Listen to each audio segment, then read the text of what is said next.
What's up, it's Jimfo from ReadyCheckPull, and in this video I'm going to be taking you through my ElvUI and why it looks so different from a typical ElvUI that you're probably used to seeing. Now this is part 3 of a 3-part series on WoW UI design. In part 1, we went over setting up the default UI to its maximum potential without using a single add-on. In part 2, we talked about the most essential add-ons you need to be a top player. And now we're just going to make it all look good, which I know is super subjective, so keep an open mind because there's definitely going to be some optimizations in this video that you can use for your own setup. Let's start with the action bars. I split my action bars into 3 sets. Set 1 are the actions that are closest to my character and are only visible when they're ready to be used.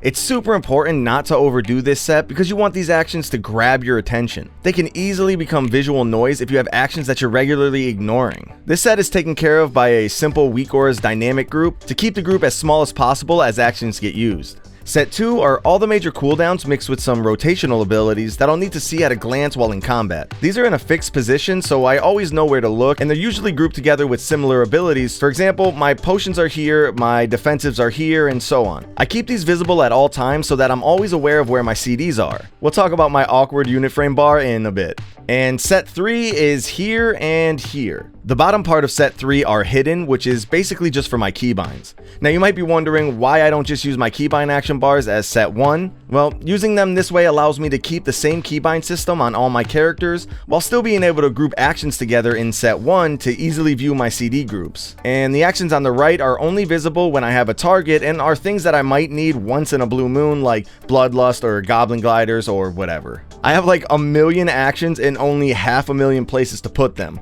So to help out with that, I use OPI. Now, I definitely customize it to fit my needs, like making sure it never auto-selects anything, but you can set it up however you want. The OPIs I use the most are target markers, world markers, and commonly used out-of-combat actions like Flask, Portals, and obviously my Transmog mount.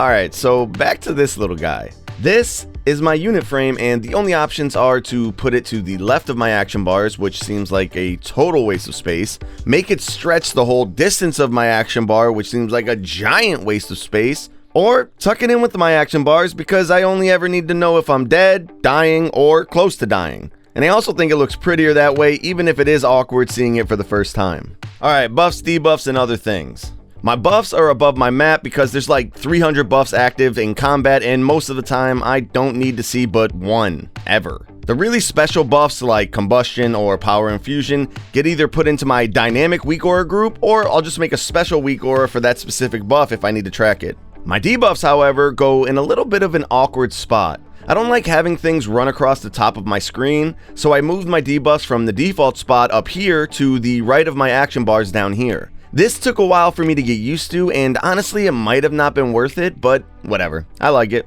My cast bar is below the set 1 action bars, which I only like on classes that don't channel very often. When playing Arcane or Priest or something like that, I'll move the cast bar to above my action bars. Combo points, arcane power, and things like that are almost always a separate weak aura that is right below the dynamic group under my character. My target frame is up here, which I know a lot of people are going to hate, but hear me out. When do you ever need your target frame? Almost never. You only ever need it when you want to double check the boss's energy bar and maybe a debuff that's not showing on your nameplates.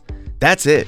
So you really only have 3 options. Leave it in the top left corner, which is super far away from your character. You can put it to the right of your action bars and weak auras, which takes up space worse than your unit frame, or you can put it at the top of your screen, which is closer than the default position, out of the way when you don't need it, but super close to where your eyes are already looking, because realistically, you're spending most of your time looking at nameplates anyways. Debuffs below, buffs above, targets target to the right. It's beautifully simple and effective.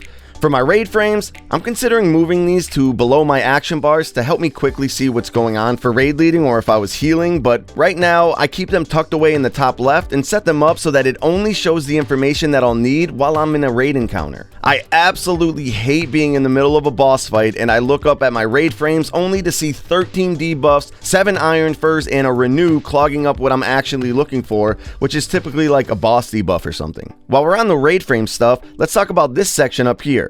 This is where I put the raid immunities, healer CDs, battle res, power infusion cooldowns, and now I guess also the warrior necro covenant banner thing. Alright, moving on to nameplates. My entire UI is based around a less is more philosophy, which is no different for my nameplates. I make sure I only see what I need to see and nothing more. My nameplates are stacking instead of overlapping to make it easier to differentiate between the frames, and I also set them to almost never go off screen. I make sure that my current target has arrow indicators and is a little bigger than the other nameplates. I also fade the other nameplates a bit to have my current target stick out even more.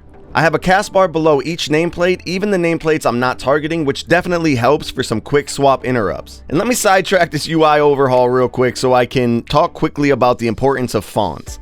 One of the reasons my UI, as strange as you might think it is, looks good because all of the fonts are the same.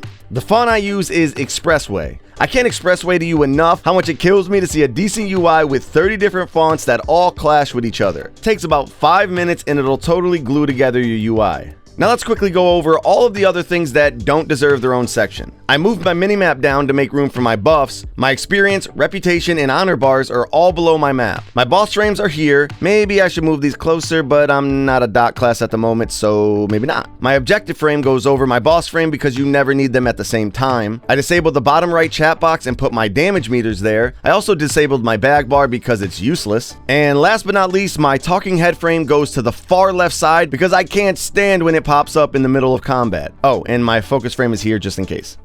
Whoa! Everything else like add-ons and weak auras and all that kind of stuff we went over in part 2, so check that out if you haven't already. I'm also going to be linking my ElvUI string in the description for anyone who wants to test her out. Also, link some screenshots of your UI in the Ready Check Pull Discord, you know? We're over there, answering questions, talking to people, making a community. Come along, be a part of it. Yeah.